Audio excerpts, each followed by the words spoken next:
გამარჯობა. დღეს 29 ივლისია 2025 წელი უკრაინაში სრულმასშტაბიანი ომის დაწყებიდან 1258 დღე გავიდა.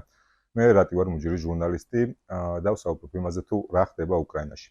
ტრამპმა ულტიმატუმის ვადა შეამცირა, პეტერბურგში უკრაინის საზღვაო ძალების დღისადმი მიძღვნილი აღლუმით ჩავარდა. რუსეთის აეროპორტების უმრავლესობა შეფერხებით მუშაობს, აეროფლოტი პრაქტიკულად პარალიზებულია. გრძელდება უკრაინის ქალაქებზე კომბინირებული სარაკეტო თავდასხმა, სუმში რუსები უკან იხევენ, ფრონტზე ხელშესახები ცვლილებები არა. ამ თემებზე ვისაუბრებ დღეს და ფრონტზე არსებულ მდგომარეობაზე დღის ეპიზოდის მეორე ნახევარში შემომიერთდება უკრაინის შერაგებული ძალების ქართველი მებრძოლი ირაკლი ანდრონიკაშვილი. მანამდე კი მადლობა ყველა ერთგულ მაყურებელს, რომელიც მუდმივად უყურებს ვიდეოებს, ალაიქებს, წერს კომენტარებს, თქვენ კი ვისაც ჯერ არხი არ გამოგიწერიათ. გთხოვთ ახლა გამოიწეროთ და ალაიქოთ ვიდეო, გააშეროთ თქვენ სოციალურ ქსელებში, ახლა ასე უფრო დიდ აუდიტორიას მივწვდებით. მაშასე, როგორც ვარაუდობდით, ტრამპი 50 დღის გასვლას არ დაელოდა და ბრიტანეთში ვიზიტისას შოტლანდიაში ბრიტანეთის პრემიერთან, კირ სტარმერთან ერთად გააკეთა განცხადება, რომ აღარ აპირებს ლოდინს და ულტიმატუმის ვადა კიდევ 10-12 დღე გაგრძელდება და მერე ამოიწურება ულტიმატუმი. ეს ყველაფერი ძალიან გავს ირანთან განვითარებულ მოვლენებს, როდესაც რაღაცა ვადა მიცა, მერე ამ ვადას არ დაელოდა და თერანი დაბომბა. რა თქმა უნდა, ჩემი აზრით სამწუხაროდ მოსკოვზე ბიორების იერიშს არ უნდა ველოდეთ, თუმცა აქ ისმის მუდმივი კითხვა, მაშინ რა იქნება აი ამ ულტიმატუმის ამოწურვის შემდეგ. როგორც ტრამპი ღიად ამბობს, ის 100%-იან ტარიფებს დაუწესებს მესამე ქვეყნებს, რომლებიც რუსეთთან სავაჭრო ურთიერთობაში არიან. სამწუხაროდ მე არ მახსენდება ომები, რომელიც სავაჭრო ურთიერთობებით დასრულებული იყო. თუმცა რა თქმა უნდა, რუსეთს რაც უფრო ნაკლები ფული ექნება, მით უფრო მალე იტყვის უარს ომის გაგრძელებაზე. მიუხედავად ამისა, რომ შევაჯამოთ, ვის შეიძლება დაუწესოს ეს ტარიფები ტრამპმა. პირველ რიგში ეს არის ჩინეთი, ინდოეთი, ბრაზილია. აქედან, ასე ვთქვათ, ინდოეთს უკვე აქვს გაცხადებული, ბრაზილიასაც რომ მზად არიან გარკვეული სავაჭრო ბრუნვა შეამცირონ. რუსეთთან, რაც შეეხება ჩინეთს, ის შედარებით უფრო მკაცრია ამ საკითხებთან დაკავშირებით, თუმცა დარწმუნებული ვარ, ჩინეთი აი ამ ტარიფებს, ასე ვთქვათ, ასე არ გაატარებს და უკვე რუსეთისგან შეეცდება გამოივაჭროს უკეთესი პირობები და ამ ფორმით რუსეთს ნაკლები რესურსი შეუვა, თუმცა არ მგონია, რომ ველზე არსებული მდგომარეობიდან გამომდინარე ეს საკმარისი იყოს იმისთვის, რომ ამ ეტაპზე პუტინმა უარი თქვას მის განზრახვაზე და შეაჩეროს ომი. როდესაც ჩინეთზეა საუბარი, არ უნდა დაგვაუწყოს, რომ ერთი სავაჭრო ომი ამერიკასა და სი ძინპინს შორის, ტრამპსა და სი ძინპინს შორის უკვე ვნახეთ და ამან არ შედეგებიც გამოიღო თვალსაჩინოა, პრაქტიკულად ტრამპს უკან დახევა მოუწია. ასევე არ უნდა დაგვაუწყოს, რომ სამწუხაროდ ევროკავშირს ჯერ კიდევ უწევს რუსეთისგან ენერგორესურსების შესყიდვა და მიუხედავად იმისა, რომ გასულ კვირაში გააფორმეს შეთანხმება, რომ ამერიკიდან იყიდიან ენერგოპროდუქტს, ეს ყველაფერი სამწუხაროდ ასე მყისიერად ვერ აისახება ფრონტზე, ასე რომ საინტერესოა დაუწესებს თორე ევროკავშირსაც სანქციებს ტრამპი. მოკლედ, მოცემულობა ასეთი არის, უკვე მალე აგვისტოს პირველ ნახევარში გავა ეს 10-12 დღე, რომელიც ტრამპმა თქვა და ვნახოთ რა მოხდება, რაღაც აუცილებლად მოხდება, თუმცა რა მოხდება ამის პროგნოზირება ახლა პრაქტიკულად შეუძლებელია, მაგრამ აქ კიდევ ერთი გარემოებაა, რომ როგორც ვთქვათ 50 დღეს არ დაელოდა და ეხლა რაღაც 10-12 დღეზე შეამცირა, შესაძლოა ასევე არ დაელოდოს არც ამ 10-12 დღეს და კიდევ უფრო მანამდე ვნახოთ გარკვეული ნაბიჯები. პეტერბურგერი ბანდიტი პეტერბურგში დაბრუნდა, რა თქმა უნდა, პუტინზე ვსაუბრობ, ის იქ ჩავიდა რუსეთის საზღვაო ძალების დღისადმი მიძღვნილ ღონისძიებაზე, თუმცა ჩავიდა უშედეგოდ, ვერც აღლუმი გამართა, რომელიც დაანონსებული იყო, შიშ დიდი თვალები აქვს და ის, რასაც უკრაინის დრონები აკეთებენ რუსეთის ევროპული ნაწილის სიღრმეებში, რა თქმა უნდა, საფრთხეს უქმნიდა ფლოტისგან დარჩენილ ნარჩენებს, რუსული ფლოტის ნარჩენებს, ასე ვთქვათ და შესაბამისად აღლუმი არ ჩატარდა. მოკლედ ამ აღლუმის არჩეტარების პარალელურად იყო მოლოდინი, რომ სიტყვით მაინც მიმართავდა პუტინის საზოგადოებას, თუმცა არც ეს სიტყვის მიმართვა არ იყო. არც აღლუმი, არც სიტყვის მიმართვა საერთოდ რას ჩადიოდა. შესაძლოა ესეც გამხდარიყო ერთ-ერთი გარემოება, რის გამოც ტრამპს მოთმინების ფილა აივსო.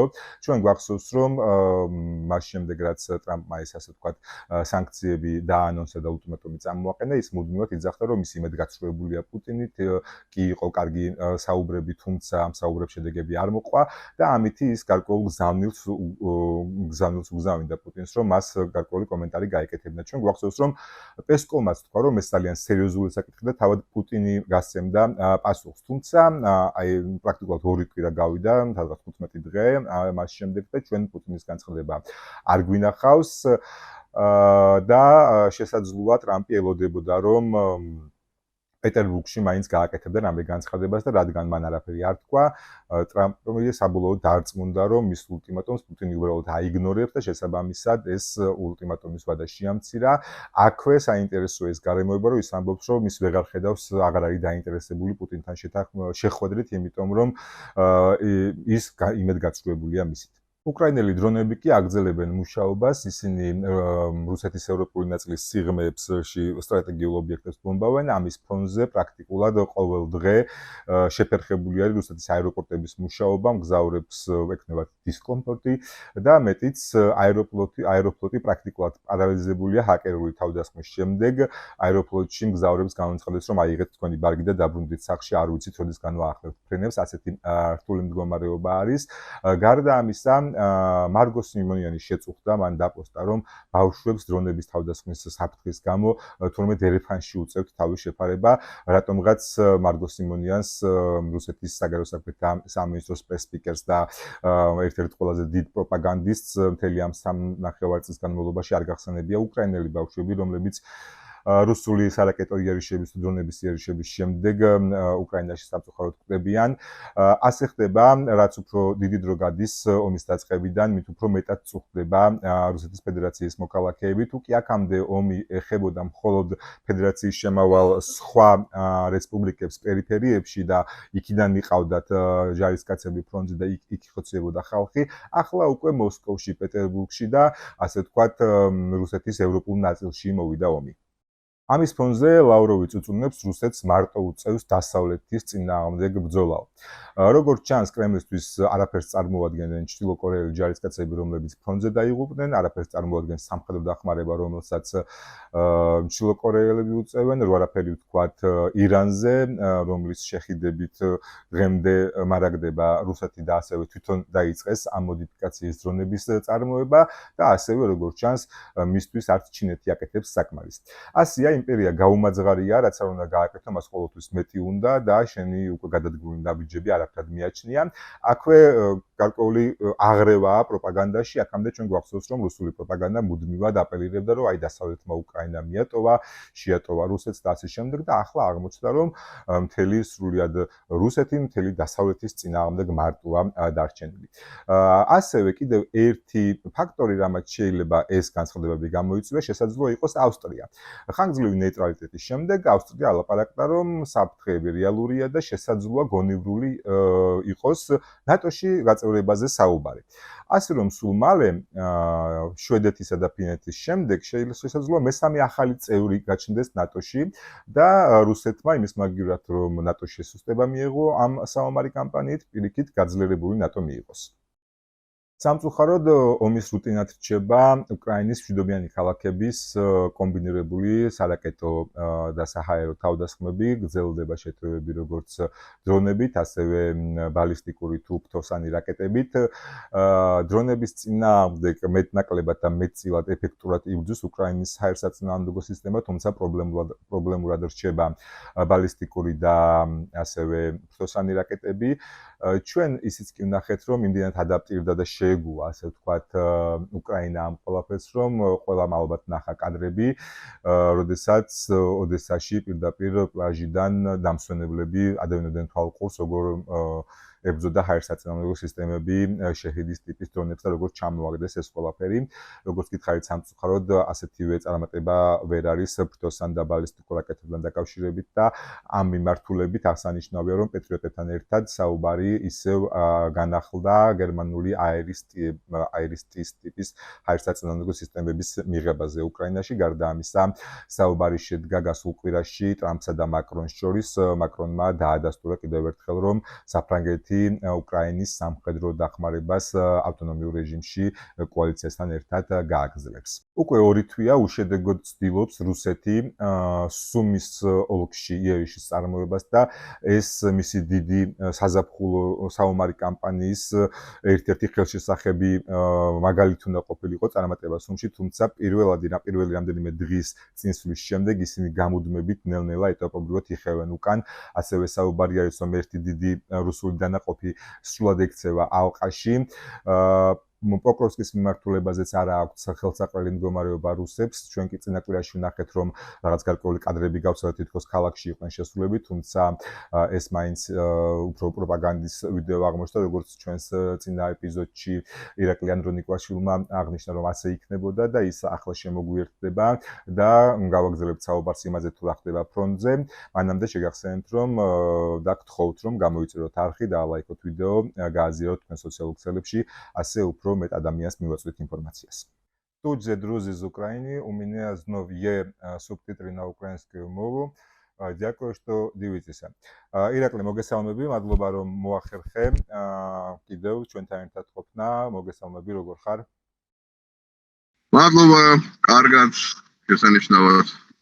ჩამოვედი ისკენ და მიხარია. მიხარია, მეც რომ კარგად ხარ.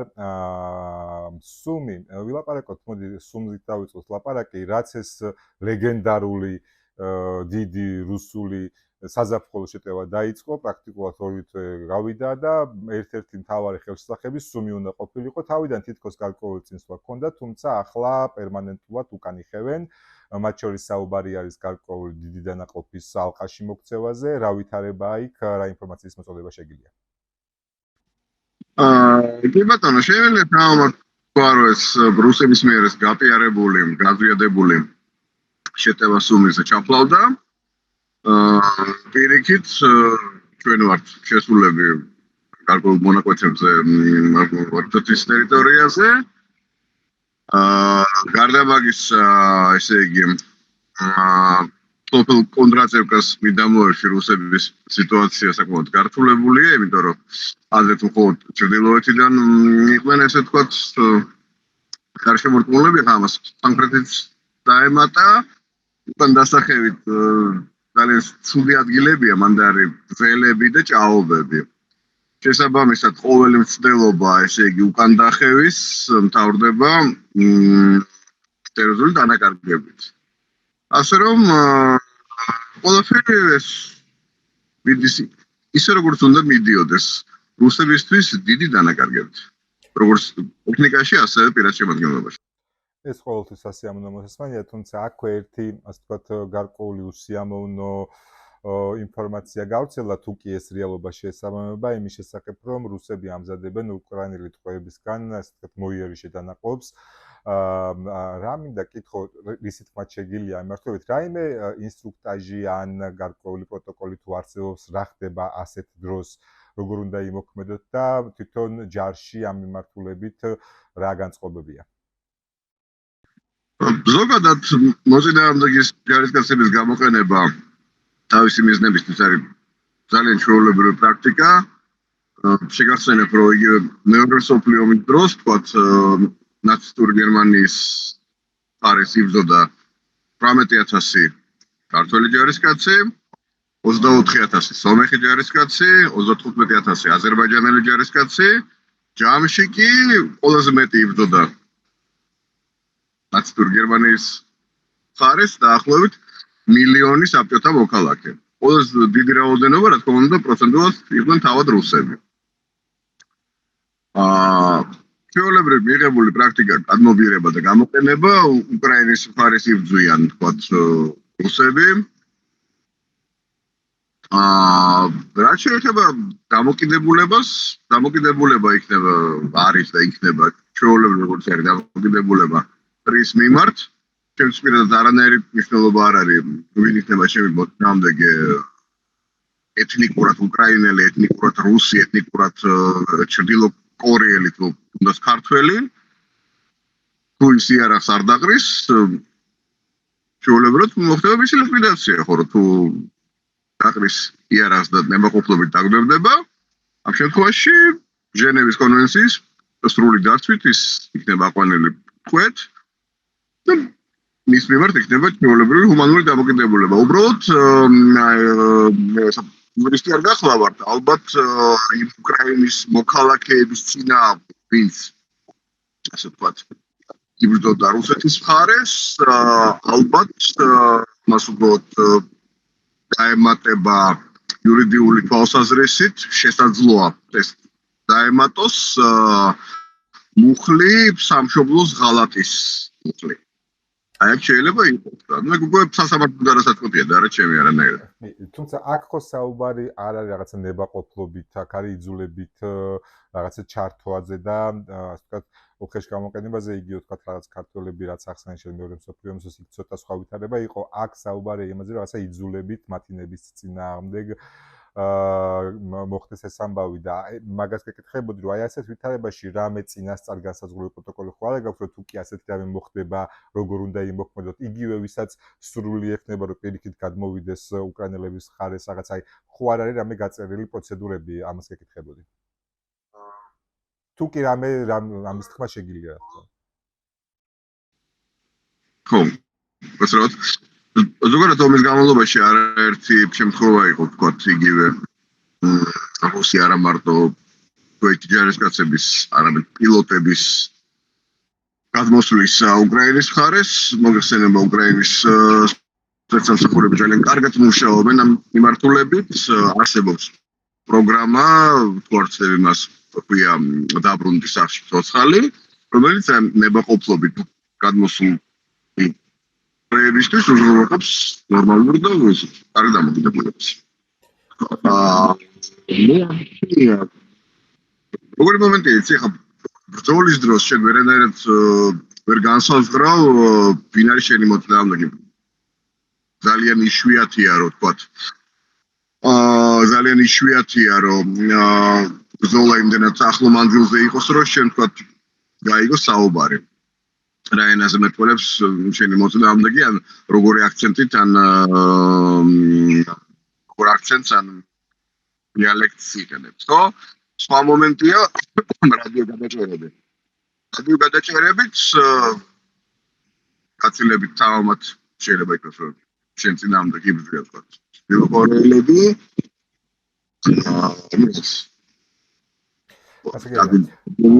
ან თქვა რუსები ან სხვები. კუპიანსკს სამხრეთს რო დაუბრუნდეთ გასულ კვირაში იყო თითქოს რაღაცა კადრები რომ ქალაქში იყვნენ, თუმცა შენ მაშინ თქვი და პროგნოზიც გააკეთე რომ ეს სავარაუდოდ რაღაცა პროპაგანდისტული ვიდეოები იქნება და პრინციპში გამართლა კიდევაც მას შემდეგ არანაირი ინფორმაცია ან რამე კადრი ამ მიმართულებით წინსვლაზე აღარ ყოფილა. ზოგადად რა ინფორმაციები მოდის ფრონტის სამხრეთიდან, აღმოსავლეთიდან თუ სხვადასხვა ნაწილებიდან გულისხმობ იქ სადაც შენ არ ხარ, რა ინფორმაციები მოდის, რა იმ ხელშესახებით წინსვლა, რაც ეხა ზოგადად ცნობილი არის, არ არის, რა ვითარებაა იქ რო გითხრა. კუპიანსკის ზოგადად ფრონტის იმ ნაწილებზე სადაც არ ხარ, რაღაცა ინფორმაციებს ალბათ სამხედროები მაინც ვთქვით ერთმანეთს და გარკვეული წარმოდგენა უფრო მეტი გააქვს ვიდრე თბილისში. ჩვეულებრივად ახლა შეიძლება გითხრა ჯარისკაცის თვალსაზრისით ახლა ჯარისკაცის არ არსებობს კარგი ამინდი და ხელსაყრელი პირობები, ხო? ზამთარში სიცივე აწუხებს, ნაფულში სიცხე, ტიპები, რაღაც ისინი კოღოები და ასე შემდეგ, ხო? ანუ თქვათ სტანდარტულად რო ეკითხები ბიჭებს ვინც გამოვიდა სხვა მიმართულებიდან როგორც წესი ერთი და იგივე პასუხია რომ ცხელა რუსები გვიტევენ ხან ვერ უტევთ ანუ არაფერი ისეთი რაც განსაკუთრებული თამაშის შემცვლელი მომენტები არ არის შეიძლება აღინიშნოს რომ პერიოდულად ვრცელდება ინფორმაციები რუსების მხრიდან ცემსადენი აირის გამოყენებაზე. შეიძლება ეს არის რაღაც ქლორპიკრინის მაგვარი ნივთიერებები, ანუ ეგ არ არის კლასიკური თქოთ მომწამვლელი აირები, ხო, ეს უკვე არის ცემსადენი აირები, რომელთა მთავარი დანიშნულებაა, რომ ადამიანი გამოიყვანოს, ასე ვთქვათ, სული ადგილებიდან, ხო, ფრანგრებიდან და აიძულოს გამოვიდეს ფრანგრებიდან და ბრინჯაშებიდან. რა თქმა უნდა, ეს არის აკრძალული კონვენციის მიერ, მაგრამ როგორც ცნობილია, რუსებს არასოდეს არ აწუხებდნენ რუსები თავს რაიმე კონვენციის დაცვით, ხო? რა ვიცი, ესეთი განსაკუთრებული და აღსანიშნავი ვერ ვიტყვი, მუშაობს артиლერია, მუშაობს ავიაცია, საღამოს მოვდიოდი და შევესწარი უნდებოდით დავალებიდან შევესწარიდან ეს ლამაზი ფეიერვერკი იყო, წამოვიდა შახედები რუსების, რომლებიც ძალიან ოპერატიულად ჩამოგდებული იყო რამდენიმე რუსის განმავლობაში მეამბქოების მიერ. შემდეგ წამოვიდა სავარაუდო რუსული რაკეტა, რომელიც ასევე ჩამოაგდო უკრაინელმა მეზენიტეებმა, ასე რომ ანუ სამწუხარო ომის რუტინა, ასე ვთქვათ, გრძელდება. აი, რუტინასთან დაკავშირებით მინდა კითხო, ჩვენ ნახეთ, ალბათ შენც ნახავდი კადრები ოდესაში, პირდაპირ პლაჟიდან ადევნებდნენ თვალყურს, შეხვედრის ჩამოგდებას, დღეს გავრცელდა კიდე მათ შორის სუმიდან გავრცელდა კადრები, ქორწილის პარალელურად შეხვედრი დაფრინავს. თითქოს მოქალაქეები რაღაცა გაუთამამდნენ აი ამ თავდასხმებს, როგორც ჯარისკაცი, რას ეტყოდი მათ, რას ფიქრობ აი ამ მოვლენაზე ზოგადად? ერთი მხრივ, რა თქმა უნდა, მინდა მოუწოდო, რომ უფრო ფრივატ იყვნენ, და ვთქვათ, საჰაერო განგაშის შემთხვევაში, რა თქმა უნდა, ჯობია რომ დაცულ ადგილას იყოს ადამიანი და მოქალაქე. მეორე მხრივ, თუმცა ადამიანურად მესმის, იმიტომ რომ ომი უკვე იმდენი ხანი გრძელდება და რომ მაგალითად აი საკუთარ მაგალითს მოვიყვან ერთ-ერთ ლოკაციაზე ვიყავით, რომელიც მუდმივად იბომბებოდა.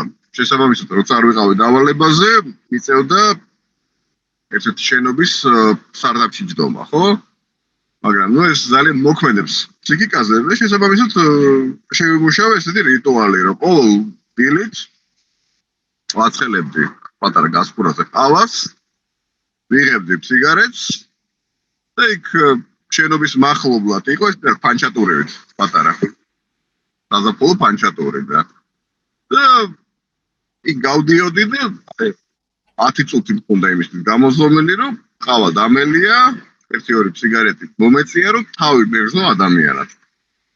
ვიცოდი, რომ ამ დროს შეიძლება რაღაცა მოფრენილიყო, მაგრამ მერწმუნე, რომ აი იმის შეგრძნება, რომ აი 10 წუთიც კი, რომ ვიხარ რაღაც ზეს უყურებ, ცას უყურებ, ყავასო და შემთხვევაში სიგარეტს ეწევი, მაძლევდა რაღაც სტიმულს და იმის შეგრძნებას, რომ ყავა ადამიანი ვარ და არა რაღაც სარდაფში დამალული რაღაც არსება, ხო?